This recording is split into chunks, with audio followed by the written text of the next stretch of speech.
नमस्कार दोस्तों, आप सभी का स्टडी फॉर यूपीएससी पीसीएस से हमें स्वागत है। आज के इस वीडियो में दो चीज़ों पर हम लोग बातचीत करेंगे। पहले बीपीएससी का नोटिफिकेशन को देखेंगे हम लोग, और उसके बाद से पीटी की तैयारी किस तरह से की जाए, किस दिशा में की जाए इतने कम समय में, उसकी भी बातचीत हम लोग करेंगे। क्लियरिटी रखेंगे थोड़ा सा कि भाई किस प्रकार से आगे तैयारी किया जाए और कौन कौन से चीज़ों को अभी 90 दिनों में करना चाहिए। सबसे पहले पीटी का नोटिफिकेशन देख लेते हैं और डेट पर चर्चा कर लेते हैं। आयोग के द्वारा 30 अगस्त लिख करके दिया गया है, तो मैं आपको यही सजेस्ट करूंगा कि 30 अगस्त ही मान करके तैयारी करना। आप ऐसा नहीं कि अभी से ही आप समझ कर बैठ जाओ कि दिसंबर में एग्जामिनेशन होगा, नवंबर में होगा, सितंबर में होगा। जो 30 अगस्त बोला गया है 30 अगस्त को ही होगा। इसमें एक दिक्कत है कि भाई 31 अगस्त तक यूपीएससी का मेंस एग्जामिनेशन है, यूपीएससी मेंस एग्जामिनेशन है। तो ये मान करके चलिएगा कि 1 वीक के भी इसमें या 2-3 दिन हो सकता है, 31 तक है तो 1 सितंबर को आपका एग्ज़ाम हो जाए।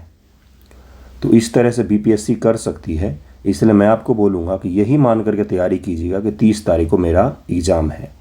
ज़्यादा से ज़्यादा अगर डेट बढ़ा भी तो 1 वीक का एक्सटेंड किया जा सकता है। पिछली बार भी 13 दिसंबर से बच्चों ने आंदोलन भी किया था, भाई 6-7 के आसपास की डेट आगे बढ़ाया जाए, डेट आगे बढ़ाया जाए, लेकिन बीपीएससी ने डेट नहीं बढ़ाया था। ठीक है, 4 जनवरी वाले बच्चों ने भी आंदोलन किया था कि जो बीपीएससी आंदोलन को लेकर उनका समय बर्बाद हुआ है तो डेट आगे बढ़ाया जाए, लेकिन नहीं बढ़ाया गया है। तो मैं आपको यही चीज़ बोलूँगा कि एक भी बार आज के बाद से डेट के बारे में सुनना ही नहीं है किसी की बातों को। कोई यूट्यूब पर आके कुछ भी वीडियो बनाए मत सुनिएगा, मान करके चलिएगा 30 अगस्त को एग्ज़ाम होगा। जब तक कि आयोग अपना कैलेंडर जारी कर देगा, आज और कल में कैलेंडर जारी हो जाएगा, जब तक आयोग कुछ परिवर्तित करके नहीं बताता है हम किसी की बातों को नहीं मानने वाले हैं। ज़रा देखते हैं नोटिफिकेशन क्या है, उसके पश्चात से हम लोग पीटी के बारे में बातचीत कर लेंगे। ये पीटी टेस्ट सीरीज़ है जो 15 जून से शुरू हो रहा है अपने टेलीग्राम चैनल पर। 15 जून से शुरू हो रहा है, इसीलिए मैंने इतना कम गैप रखा था, क्योंकि मुझे ऐसा अंदाज़ा था कि एग्ज़ामिनेशन का डेट कभी भी अनाउंस हो सकता है। और ठीक है, वो हाल फिलहाल में उन्होंने कर भी दिया, 30 तारीख को ही कर दिया, कल ही। तो इसलिए मैं आपको बोलूँगा कि इसीलिए इतना कम गैप पर मैंने टेस्ट रखा था कि रिवीजन कम से कम मैं अगस्त तक पूरा करवा दूँ। देखिए 6 अगस्त तक तब भी एग्ज़ाम पहुँच रहा है, जबकि मैंने इतना कम गैप दिया हुआ है, तब भी 25 टेस्ट लगाने के लिए 6 अगस्त तक का एग्ज़ाम पहुँच रहा है। तो आप समझ सकते हैं कितना ज़्यादा मुश्किल हो जाता अगर हम ज़्यादा गैप दे करके लेते तो। इसलिए जुड़ सकते हैं इससे, बहुत ही कम प्राइस है। अगर आप पेड ग्रुप के मेंबर हैं तो 499 ही आपको पे करना होता है, 20 रुपये पर टेस्ट। यार एक वीडियो भी मिलेगा, पीडीएफ भी मिलेगा, एक्सप्लेनेशन भी मिलेगा, हिंदी इंग्लिश दोनों मिलेगा आपको। और अगर आप नए मेंबर हैं तो 649 रुपये आपको पे करना पड़ता है। 1 टाइम का पेमेंट है। जुड़ सकते हैं, कमेंट सेक्शन और डिस्क्रिप्शन में इसका लिंक रहता है। देखिए नोटिफिकेशन क्या आया है बीपीएससी, यही नोटिफिकेशन है जिसमें 1200 से ज़्यादा पदों के लिए बहाली निकाली गई है। टोटल कितने पद हैं तो 1250 के आसपास पद बताए गए, और ये भी बोला गया है कि पदों की संख्या बढ़ घट सकती है, ऐसा भी कहा गया है। एक चीज़ देखिए यहाँ पर एसडीएम के लेवल 9 के एसडीएम जो है उनका पद है यहाँ पर 100 रखा गया है। डीवाईएसपी का पद अभी अनाउंस नहीं किया गया, लेकिन ऐड किया जा सकता है। जैसी उम्मीद की जा रही है कि 1500 पदों का एग्जामिनेशन फिर से ये होगा। और 70-71 बीपीएससी को हम लोग देख लेंगे तो करीब में 3500 से ज़्यादा पदों के आसपास में बहाली हो जाएगी।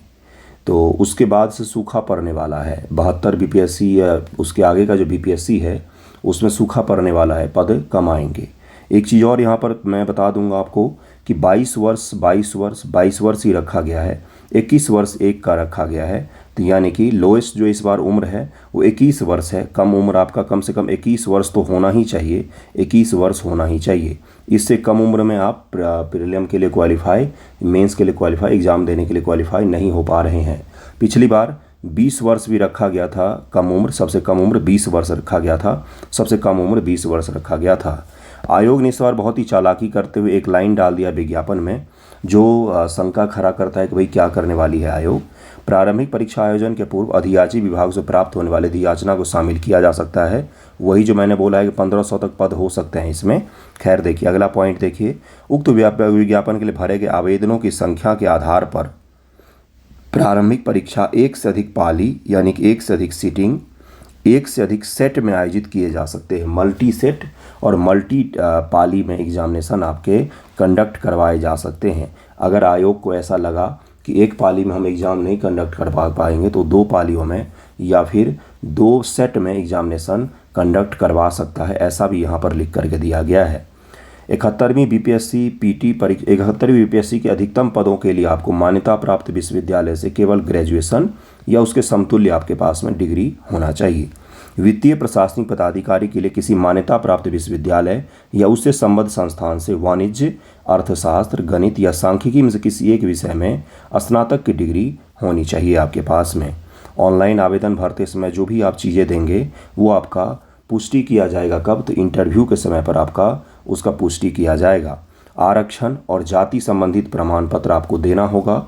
जो बिहार के बच्चे हैं उनको डोमिसाइल देना ही पड़ता है और डोमिसाइल एक्सपायर नहीं होता है, ये 1 टाइम बनवाना पड़ता है आपको, ये एक्सपायर नहीं होता है, चाहे कहीं से भी आपने बनवाया हो, ये चीज़ ध्यान में रखिएगा, ये मैं सही कह रहा हूँ। जाति प्रमाण पत्र भी एक्सपायर नहीं होता है, जाति प्रमाण पत्र एक्सपायर नहीं होता है। हाँ, आपका जो ओबीसी से जुड़ा हुआ आय की संपत्ति का है वो 1 वित्तीय वर्ष का होना चाहिए। ईडब्ल्यूएस से जुड़ा हुआ जो आपके आय संपत्ति का है वो आपका 1 वर्ष का होना चाहिए।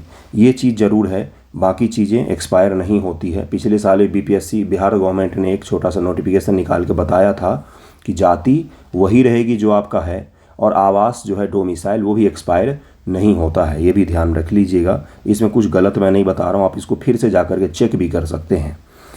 ये तो हो गया आरक्षण संबंधी दावों की बातचीत, जिसमें बताया गया है कि अनरिजर्व और रिजर्व कैटेगरी के लिए क्या क्या चीज़ें हैं। उसके पश्चात इसमें बताया गया है कि उम्र सीमा के बारे में, तो 21-22 वर्ष लोएस्ट हो गया और हाईएस्ट आपका 37 वर्ष तक उम्र होना चाहिए जनरल में और 42 वर्ष तक आपका उम्र होना चाहिए अगर आप एससी पुरुष और महिला हैं, या फिर आप अन्य पिछड़ा वर्ग पुरुष या महिला हैं तो 40 वर्ष तक आप एग्जामिनेशन दे सकते हैं, ये भी इसमें बता दिया गया है। आपका उम्र के कैसे डिसाइड किए जाएंगे भाई, तो डेट ऑफ बर्थ को देखने के लिए एक ही चीज़ होता है सबसे प्रमाणिक, वो है 10th का मार्कशीट या सर्टिफिकेट। इसलिए जब आप एग्ज़ाम देते हैं फॉर्म भरते हैं जब आप पीटी के लिए तो उसमें आपको 10th का सर्टिफिकेट या मार्कशीट, इन दोनों में से कोई एक चीज़ अपलोड करना पड़ता है। उसी प्रकार से ग्रेजुएशन का अगर आपके पास में फाइनल रिजल्ट या फाइनल मार्कशीट नहीं है तो आप एग्ज़ाम नहीं दे सकते हैं, अपीयरिंग में ये एग्ज़ाम नहीं दे सकते हैं आप। केवल और केवल ग्रेजुएशन के सर्टिफिकेट और ग्रेजुएशन के फाइनल मार्कशीट के आधार पर ही आप एग्ज़ाम में अपीयर हो सकते हैं। तो ग्रेजुएशन का सर्टिफिकेट या मार्कशीट, 10th का सर्टिफिकेट या मार्कशीट, उसके अलावा अगर आप आरक्षित वर्ग से आते हैं तो उससे संबंधित जो कागजात हैं वो लगेंगे आपको, और अगर आप बिहार से हैं तो डोमिसाइल एक अनिवार्य होगा आपके लिए। बिहार के बाहर के हैं तो आपको ना तो डोमिसाइल देना है ना तो आपको जातिगत चीज़ें लगानी है, कुछ भी आपको नहीं करना है। ओके, केवल 10th का लगाना है और ग्रेजुएशन का लगाना है, उसके अलावा आपको कुछ भी नहीं लगाना है। एक आइडेंटिटी कार्ड चाहिए होता है, आधार या पैन कार्ड वगैरह अपलोड कई बार मांगते हैं तो वो आपको लगेगा, इसके अलावा एग्जामिनेशन में कुछ भी नहीं लगता है। ओके, रही बात एग्जामिनेशन पैटर्न का, तो एग्ज़ाम का पैटर्न वही है कि पीटी परीक्षा में आपके 150 प्रश्न होंगे और -1/3 निगेटिव के साथ में आपका प्रीलिम एग्ज़ाम आयोजित किया जाएगा। और इस बार देखिए यहाँ पर क्या कहा गया कि मुख्य परीक्षा के लिए चुने जाने वाले उम्मीदवारों की संख्या कुल संसूचित रिक्तियों की 10 गुना ही होगी। 10 गुना बच्चों को ही चुना जाएगा पीटी के पश्चात मेंस के लिए। जैसे सीट अगर 1500 है तो करीब 15,000 बच्चों को मेंस एग्जामिनेशन के लिए चुना जा सकता है। तो ये चीज़ क्लियर हो गया। नोटिफिकेशन के बारे में मैंने जो मुख्य चीज़ें हैं वो मैंने आपको समझा दिया है। फॉर्म कैसे भरना है, अगर फॉर्म आ जाती है 2 तारीख के पश्चात से तो उस पर भी एक वीडियो मैं बनाने की पूरी कोशिश करूंगा कि फॉर्म कैसे भरना है, इसका वीडियो मैं अपलोड कर दूं। 6-7 तारीख तक मैं कोशिश करूंगा कि अपलोड कर दूंगा। अब ज़रा हम लोग पीटी की तैयारी किस प्रकार से की जाए, किस तरफ ध्यान दी जाए, अगले 90 दिनों में क्या क्या करना है उसके बारे में चर्चा कर लेते हैं। ओके, देखिए अपने पास 30 अगस्त से एग्जामिनेशन का हम लोग मान करके चल रहे हैं। कल 30 मई था, आज 31 मई है। 31 मई से 30 अगस्त तक अपने पास में समय है। मान करके चलते हैं कि 90 दिन है अपने पास में, 90 दिन ही है, एक दिन कम हो गया। अगर मान लीजिए 30 तारीख को एग्जामिनेशन होता है तो 31 तारीख को यूपीएससी मेंस है, तो कोई भी आयोग किसी भी परीक्षा को ज़रूर टाल सकती है। लेकिन यूपीएससी का अगर एग्जामिनेशन होता है वो भी सिविल सर्विसेज का ही। अगर मेडिकल सर्विस का होता, इंजीनियरिंग सर्विस का होता तो एक बार को चल सकता था, लेकिन सिविल सर्विसेज का ही एग्जामिनेशन है तो उसके मेंस के बीच में पीटी एग्ज़ाम हो जाए इसकी संभावना कम बनती है। 1-2 दिन के डेट के अंतर आ सकते हैं, हो सकता है कि 2 दिन डेट का बढ़ाया जाए। सोचिए ज़रा, बीपीएससी ने डेट सेट करते समय यूपीएससी का एग्ज़ाम कैलेंडर तक नहीं देखा।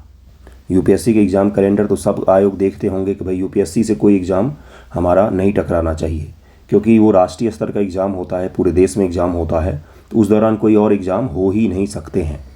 तो यूपीएससी के एक एग्ज़ाम कैलेंडर भी इन्होंने नहीं देखा है और 30 अगस्त को इन्होंने सेट किया है। जब भी हो अपने दिमाग में ये चीज़ डाल करके चलिएगा कि मेरा एग्ज़ाम 30 तारीख को ही है और उसी हिसाब से मुझे तैयारी करना है। बाकी अगर कुछ 1 सप्ताह या 4 दिन या 5 दिन मुझे मिलते हैं तो बोनस होंगे मेरे लिए, उससे पहले मैं तैयार रहूँगा या रहूँगी। ठीक है, 90 दिन है अपने पास में। 90 दिन है, कितने सब्जेक्ट है अपने पास में जो प्रीलियम के लिए बहुत ज़्यादा इंपॉर्टेंट होते हैं? हिस्ट्री है, साइंस है, करंट अफेयर है, ज्योग्राफी है और पॉलिटी है। बिहार स्पेशल इसी में इंक्लूड कर दिया है मैंने, जिसमें से हिस्ट्री, साइंस, करंट अफेयर से 90 सवाल आते हैं करीब में। ज्योग्राफी और पॉलिटी मिला करके 30 सवाल करीब में आते हैं और बाकी के जो सवाल रहते हैं वो इकोनॉमिक्स या विविध रहते हैं। विविध में से सवाल पूछे जाते हैं। 10 सवाल उसमें से मैथमेटिक्स और रीजनिंग के भी होते हैं। तो ये मैंने आपको क्या समझाया है कि 90 और 30 120 सवालों के आसपास में इन्हीं 4 सब्जेक्ट से 5 सब्जेक्ट से आते हैं, जिसमें से 90 सवाल जो हैं वो हिस्ट्री, साइंस और करंट अफेयर से आते हैं। अगले 90 दिनों में क्या करें? पीटी के साथ साथ मेंस की तैयारी भी करें। मैं आपको ऐसा करने को कतई नहीं बोलूँगा, क्योंकि मुझे भी ऐसा ही लग रहा था कि मेंस पीटी एग्जामिनेशन नवंबर-दिसंबर में होगा, चुनाव के बाद होगा, लेकिन पहले ही जारी कर दिया इन्होंने, पहले ही जारी कर दिया है। कोई उद्देश्य होगा उनका जारी करने का, उस पर हम लोग बातचीत अभी नहीं करेंगे। तो क्या किया जाए? केवल पीटी की ही तैयारी करना चाहिए। बिल्कुल पीटी पर अधिक फोकस कीजिए, क्योंकि प्रीलिम एग्ज़ाम बहुत सारे बच्चों का, होनहार बच्चों का रुक जाता है। तो क्या केवल 100% पीटी की ही एग्जामिनेशन तैयारी करनी चाहिए? तो इसके बारे में मैं आपको एक छोटा सा सजेशन ये दूंगा कि आप 24 घंटे में से आप 18 घंटे अगर पढ़ते हैं तो ठीक है, प्रीलिम को दीजिए, मैक्सिमम समय ही दीजिए। 18 घंटे कोई पढ़ता नहीं है वैसे, आप दीजिए मैक्सिमम समय, लेकिन वीकली स्तर पर, यानी कि वीक में 1-2 दिन या फिर सप्ताह में 1 दिन अल्टरनेट करके आप एक आध घंटे मेंस के लिए ज़रूर निकालिए। लेखन का प्रैक्टिस जारी रहे। जिनको बिल्कुल भी नहीं लिखना आता है, जिन्होंने कभी नहीं कोशिश किया लिखने का, वो तो अवश्य रूप से ही ये करें। जिनकी आंसर राइटिंग अच्छी है, मेरे ग्रुप में भी बहुत सारे शानदार बच्चे हैं जो इतना शानदार लिखते हैं, उनके आंसर में कमियां निकालने में आपको दिक्कत होगी। तो अगर वो हैं तो आप कृपया करके मेंस का तैयारी छोड़ दीजिए, केवल और केवल प्रीलिम पर फोकस कीजिए, क्योंकि आपको आंसर राइटिंग आता है, कंटेंट भी आपके पास में है और रिवीजन करने के पश्चात से आप अच्छा परफॉर्म कर ले जाएंगे मेंस एग्जामिनेशन में। अगर आपका मेंस आंसर राइटिंग अच्छा है तो कृपया करके मेंस की तरफ में अभी मत देखिएगा 90 दिन, केवल और केवल प्रीलिम पर ही फोकस कीजिएगा। जिनका आंसर राइटिंग अच्छा नहीं है वो आंसर राइटिंग के लिए क्या कर सकते हैं कि भाई डेली नहीं लिखना है तो 1 दिन स्किप करके, 2 दिन स्किप करके आप वीक में 1-2 दिन 1 आध घंटा निकाल सकते हैं। इतना तो आप भी नहीं पढ़ते हैं, मैं आपका मास्टर हूँ, इतना तो जानता ही हूँ मैं कि आप 10 के 10 घंटे पीटी की तैयारी नहीं करेंगे। 1 आध घंटा तो रील देखने में ही निकल जाएगा आपका। तो पीटी पर फोकस निश्चित तौर पर कीजिए, इसके अलावा किसी भी चीज़ पर अभी फोकस नहीं करना है। ये चीज़ क्लियर हो गया पहली बात। तो दूसरा है, अब सब्जेक्ट वाइज ज़रा देख लेंगे। हिस्ट्री में मैं आपको एक चीज़ सजेस्ट करूँगा कि एंशिएंट हिस्ट्री और मिडिवल हिस्ट्री के लिए अगर आपने कोई बुक वगैरह शुरू किया है तो उसको जल्दी से कंप्लीट कर लें। वैसे समय अब बुक पढ़ने का नहीं है, फिर भी आप कोई शॉर्ट नोट्स है आपके पास में या कोई है तो आप पढ़ सकते हैं। बरसाते उसकी जगह पर आप कहाँ पर मेहनत कर सकते हैं? एंशिएंट हिस्ट्री और मिडिवल हिस्ट्री में। अगर आपने आज से पहले जीवन में कभी पढ़ा ही नहीं तब तो आप बुक को ज़रूर पढ़िए, क्योंकि आप ऐसे MCQ नहीं हो पाएगा। लेकिन आपने 70 BPSC भी दिया है, उसके लिए भी थोड़ा बहुत पढ़ा होगा आपने, तो मैं आपको ये सजेस्ट नहीं करूँगा कि आप अभी बुक पढ़ने पर समय दीजिए, एंशिएंट और मिडिवल में ख़ास तौर से। क्यों? क्योंकि वहाँ से सवाल जो पूछे जाते हैं उसको आप MCQ के थ्रू तैयार कर लीजिए। MCQ को स्रोत रखिए लूसेंट और घटना चक्र और आपका UPSC PYQ, इन 3 स्रोत से आप एंशिएंट और मिडिवल को तैयार कीजिए, जिसमें सबसे प्राइमरी स्रोत जो होगा आपका वो घटना चक्र होगा और अच्छे से तैयार हो जाएगा। अगर आप 2 बार से 3 बार रिवाइज कर लेंगे, एक भी सवाल गलत नहीं होंगे आपके पीटी एग्जामिनेशन में। जहाँ तक मॉडर्न हिस्ट्री की बात है बंधुओं, स्पेक्ट्रम को ज़रूर पढ़िए, स्पेक्ट्रम को ज़रूर ही पढ़िए, उसको स्किप मत कीजिए। ऐसा नहीं होना चाहिए केवल MCQ लगा रहे हैं, क्योंकि मॉडर्न हिस्ट्री सबसे ज़्यादा सवाल पूछे जाते हैं और जो सवाल आते हैं वो नए फैक्ट भी उसमें बनाए जाते हैं। तो बिहार स्पेशल सहित मॉडर्न हिस्ट्री को अच्छे से पढ़िएगा, इसको अच्छे से पढ़िएगा स्पेक्ट्रम बुक से, और इसके एमसीक्यू प्रैक्टिस तो करने ही है आपको। ओके, इसी प्रकार से ज्योग्राफी का है। ज्योग्राफी अगर आपने इससे पहले थोड़ा बहुत भी पढ़ा है, आइडिया है आपको, तो आप उसके एमसीक्यू की तरफ में जा सकते हैं। लेकिन एमसीक्यू जब आप लगाएंगे, इंडियन ज्योग्राफी और फिजिकल ज्योग्राफी का जो हिस्सा है उसके कुछ बेसिक कॉन्सेप्ट को आप खुद भी पढ़ेंगे। कहाँ से पढ़ सकते हैं आप? तो जो दृष्टि आई इसकी क्विक ज्योग्राफी की बुक आती है, वहाँ से आप भारत का भूगोल पहले से ही शुरुआत हो जाता है, उसको पढ़िएगा। और ऐसा नहीं है कि पढ़ने से आपका नुकसान होगा कि इस समय पढ़ने का समय है क्या, बिल्कुल है समय। आप ज्योग्राफी को पढ़ें, अच्छे से पढ़ें, और एनसीईआरटी का ही क्रक्स दिया हुआ है उस बुक में, या जिस भी बुक से आपने पढ़ा था उसको रिवाइज करें। 90 दिन है अपने पास में, अगर 7-7 दिन भी किसी सब्जेक्ट को देंगे तो भी बहुत सारे दिन हैं अपने पास में, ठीक है। एक सप्ताह भी देते हैं तो भी काफ़ी सारे दिन हैं, और रिवाइज भी कर सकते हैं। और एमसीक्यू प्रैक्टिस तो डेली 2 से ढाई घंटे करना ही है। उस पर भी मैं आऊँगा कि रूटीन क्या होना चाहिए। तो इसका मैंने समझा दिया है आपको कि बुक भी पढ़ें इसका, जो इंडियन ज्योग्राफी है, इंडियन ज्योग्राफी और फिजिकल ज्योग्राफी का जो हिस्सा है, इन दोनों को कृपया करके पढ़ें भी और एमसीक्यू भी प्रैक्टिस करें इसका।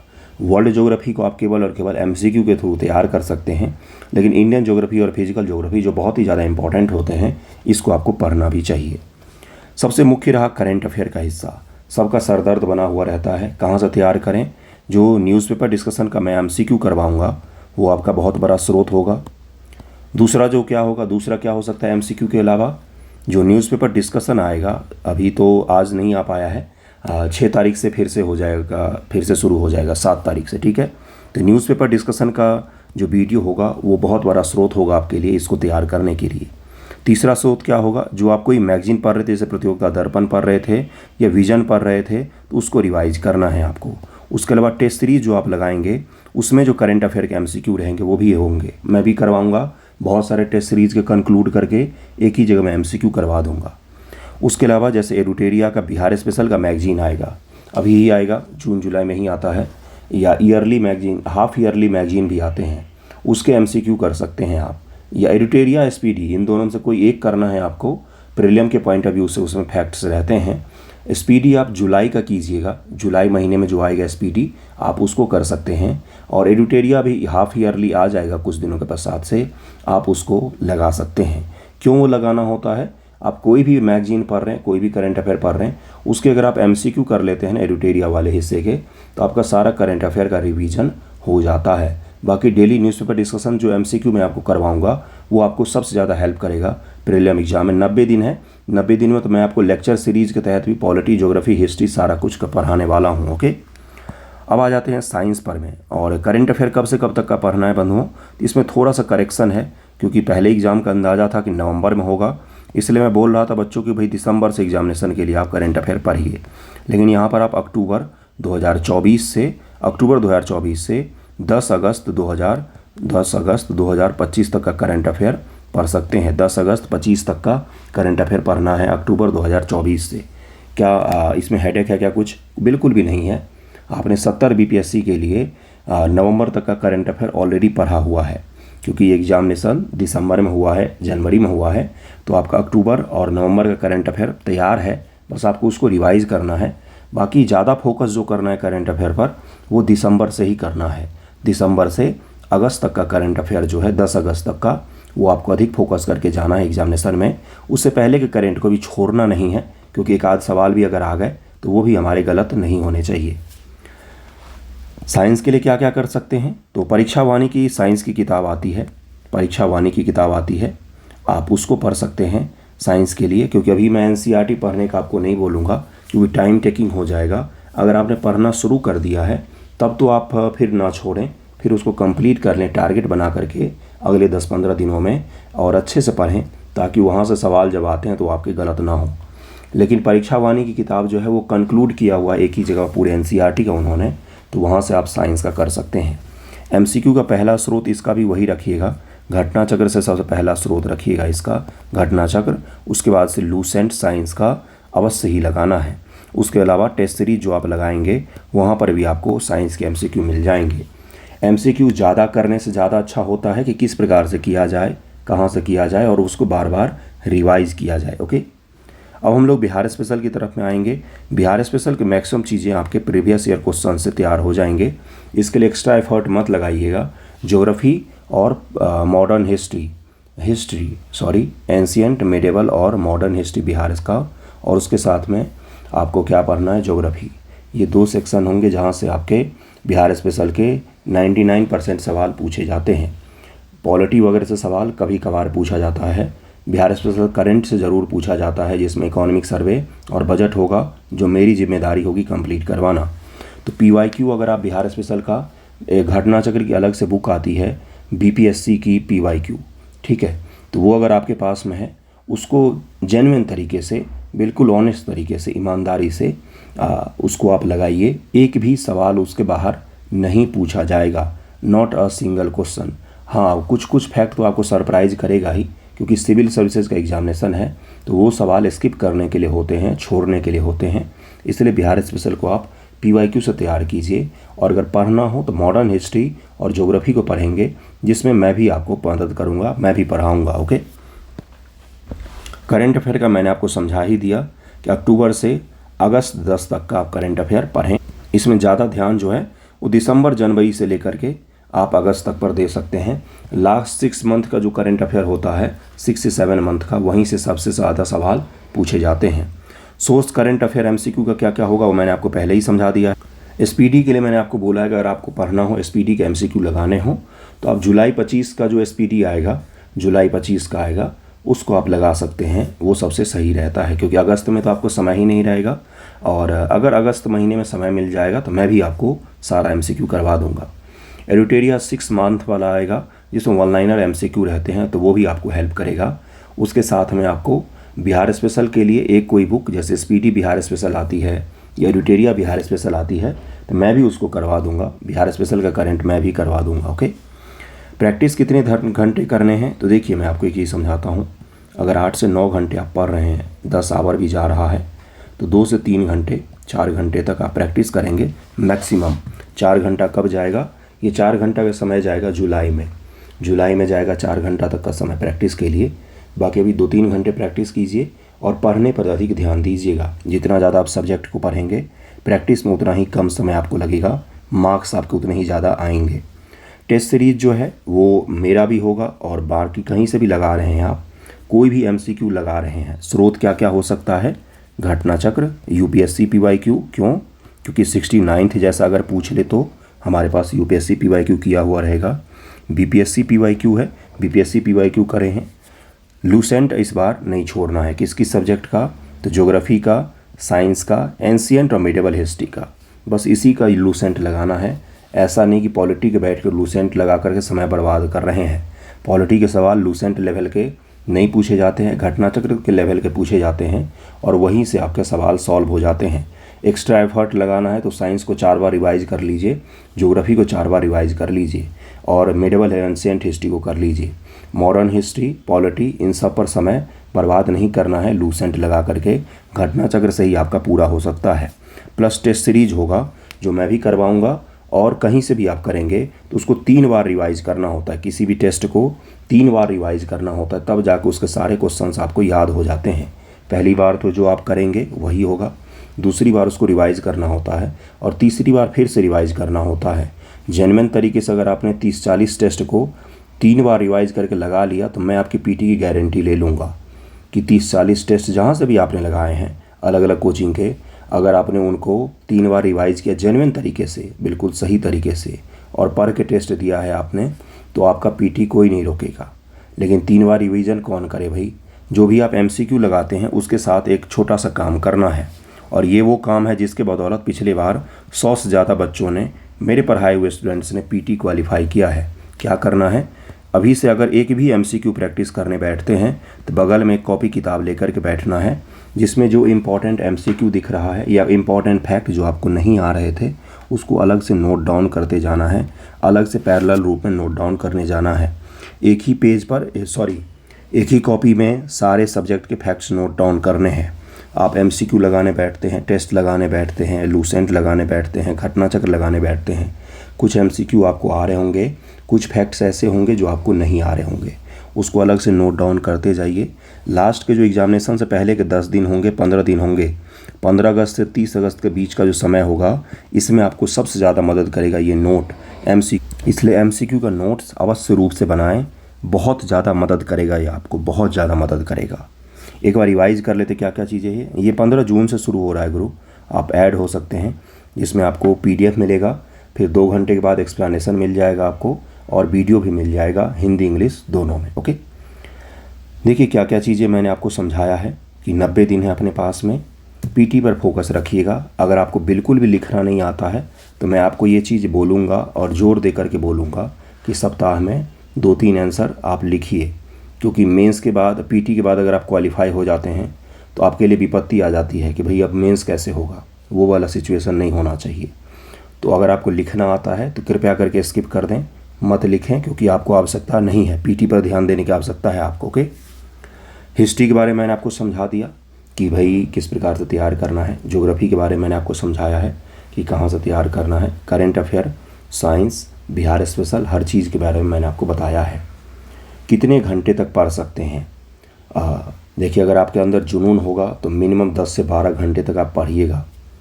और सबसे बड़ी चीज़, यूट्यूब के विषाक्तता से बचकर रहना है। तरह तरह के प्रोपेगेंडा वाले वीडियो आएंगे कि ये हो जाएगा, वो हो जाएगा, ये हो रहा है, वो हो रहा है, नॉर्मलाइजेशन का विरोध करना है, इसका विरोध करना है, उसका विरोध करना है। हाथ जोड़ के बोल रहा हूँ कि 70 वाला काम मत करना, आप पीछे रह जाओगे, बाकी बच्चे आगे चले जाएंगे। कृपया करके केवल और केवल एग्ज़ाम पर फोकस करें। BPSC का एग्जामिनेशन केवल ऑफिसर बनाने के लिए नहीं होता है, नेता बनाने के लिए भी होता है, कोचिंग बनाने के लिए भी होता है। तो जिनको नेता बनना है उनको बनने दीजिए, जिनको कोचिंग बनाना है उनको बनाने दीजिए। आप केवल ऑफिसर बनने पर ध्यान दीजिए, वही आपके लिए सही रहेगा। कोई इस तरह का कोई वीडियो आते कि डेट में चेंज करो, आंदोलन करो, ये करो, कृपया करके फोकस रखिएगा। मुझे आप गाली दे लीजिएगा कि मैंने आपको बोला कि ये मत करो, लेकिन आपके कैरियर के लिए वही चीज़ सही है। सब अपना कैरियर सेट करके आगे बढ़ जाते हैं, नाम कमा लेते हैं, मीडिया में हाईलाइट हो जाता है, आप रह जाते हैं पीछे। फिर बाद में बुरा लगता है मुझे उन बच्चों के लिए जो भूखे रह रह के आंदोलन करते हैं, लास्ट में हाथ में कुछ नहीं लगता है। तो इसलिए आपको बोलूँगा कि कृपया करके पढ़ाई पर ध्यान दीजिएगा और किसी भी चीज़ पर में नहीं। आसानी से इतने दिनों में भी अगर आप जेन्युइन तरीके से प्रैक्टिस और स्टडी करते हैं, रिवीजन करते हैं, तो आप एक बार में, इस बार में PT क्वालिफाई हो सकते हैं। ठीक है, एक छोटा सा चीज़ मुझे और बताना है आपको, वो बहुत ही ज़्यादा महत्वपूर्ण है। टेस्ट सीरीज़ लगाने के दौरान एक्सपेरिमेंट करके देखें। किसी टेस्ट में ज़्यादा सवाल अटेम्प्ट कर लिया 150 में से, किसी में कम अटेम्प्ट किया। ये देखना है कि वन लाइनर गलत हो रहे हैं, या फिर ये मैं नहीं कर सकता हूँ, या फिर स्टेटमेंट वाले मेरे गलत हो रहे हैं, हिस्ट्री गलत हो रहा है, साइंस गलत हो रहा है कि ज्योग्राफी गलत हो रहा है। ये हर टेस्ट का एनालिसिस आपको खुद से करना चाहिए। मार्केट में किसी का भी टेस्ट सीरीज़ लगा रहे हों, आप खुद से एनालिसिस कर सकते हैं, और इस एनालिसिस का आधार पर हमेशा अपने पढ़ने के तरीक़ों में बदलाव करनी है। जैसे अगर वन लाइनर गलत हो रहे हैं तो फैक्ट्स को पढ़ना है लूसेंट से और घटना चक्र से। अगर स्टेटमेंट वाले गलत हो रहे हैं तो स्टेटमेंट वाले सवालों की प्रैक्टिस करनी है UPSC PYQ से। ठीक है, ये चीज़ समझ में आ गया। तो इस हिसाब से तैयारी कीजिएगा। जल्द ही सारा वीडियोज़ आपको मिलने से लग जाएगा। PT का लेक्चर तो अभी ही मिल जाएगा आपको, MCQ भी आज मैं अपलोड कर दूंगा, और 7 तारीख से सब चीज़ें नॉर्मल आपको मिलने लग जाएंगी। थोड़ा सा बाहर आ गया था मैं 4-5 दिनों के लिए, इसलिए न्यूज़पेपर डिस्कशन में आपको दिक्कतें आ रही हैं। लेकिन जैसे ही मैं आऊँगा उसके बाद से डे बाय डे आपके लेक्चर आएंगे, पर डे के हिसाब से लेक्चर आएगा, क्योंकि उस समय आंसर राइटिंग बच्चों को कम हो जाता है, तो मेरे पास भी थोड़ा सा ज़्यादा समय होता है। कॉपी चेक करने के बाद समय नहीं रहता है, इसलिए अभी वीडियो नहीं बन पाते हैं। लेकिन जब कॉपी चेक कम हो जाते हैं, कॉपीज़ कम आती है, क्योंकि बच्चे PT पर ध्यान देंगे, तो डेली लेक्चर आएगा। और PT से पहले हिस्ट्री, ज्योग्राफी, पॉलिटी, इनमें मैं आपको बहुत सारे मदद के लिए वीडियो दे दूँगा, बहुत सारे, मतलब कि 90 से ज़्यादा वीडियोज़ दे दूँगा। ठीक है, थैंक यू सो मच आप सभी का।